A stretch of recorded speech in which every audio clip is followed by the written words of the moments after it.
He was getting kind of old, but he really liked to golf. He told his wife, he said, I think I'm going to have to just quit golfing. She said, why is that? He said, I tee off and the ball flies through the air, and he says, I can't see where it goes. My eyesight's getting bad. And she says, well, ask George.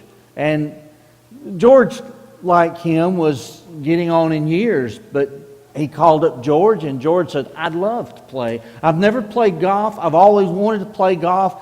He says, I'll go with you. And he says, well, I need you to go because I need you to see where the ball goes. And he says, you got good eyesight? He says, I've got good eyesight. And so they went golfing, and he teed off, and it flew through the air.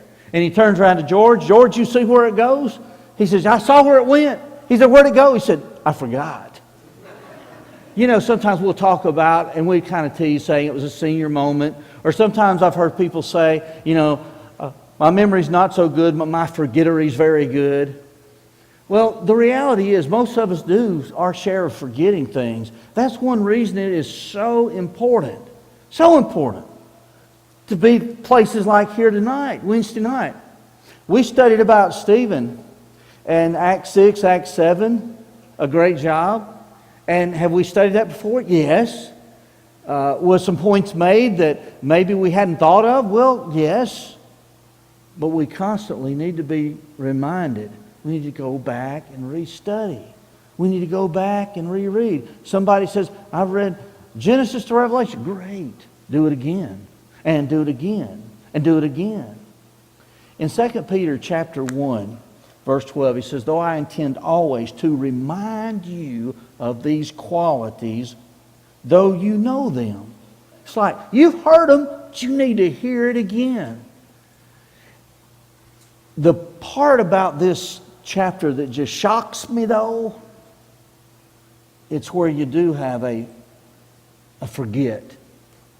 You see, he's talked about the Christian graces, what we usually call them, verses 3 through about 7, 8, and, you know, add to your faith virtue knowledge, etc.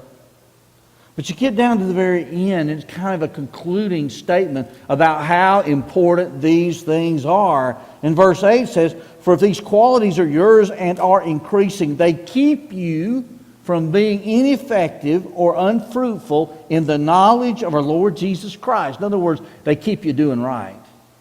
Verse 9, but whoever lacks these qualities is so nearsighted that he is blind, having, look at this phrase, forgotten that he was cleansed from his former sins.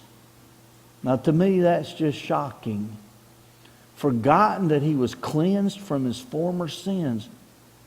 You know, it may be that you have forgotten the month, the day, maybe even the year that you were baptized. Who knows, maybe you forgot even who it was that baptized you. You know, that's not what he's talking about here, though. What he's talking about is the fact that you were forgiven. What took place? What really happened at that moment? And I can't conceive of somebody getting to the point in life they've forgotten that they were forgiven of their past sins. That's what happens when we get away from our Lord. When we get away from His Word. When we get away from trying to put these characteristics in our lives, these Christian graces.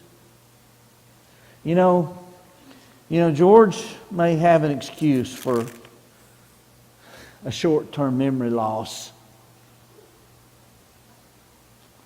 Could see the ball, but couldn't remember where it went.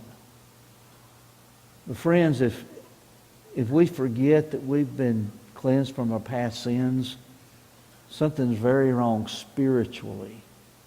And we need to do something about it. We need to come back. If we could assist you tonight in the cleansing, you're that penitent believer, we give you opportunity to confess your faith, assist you in baptism. There's a need for prayer. We'd be glad to pray for you. If you need to come, please come as we stand and sing.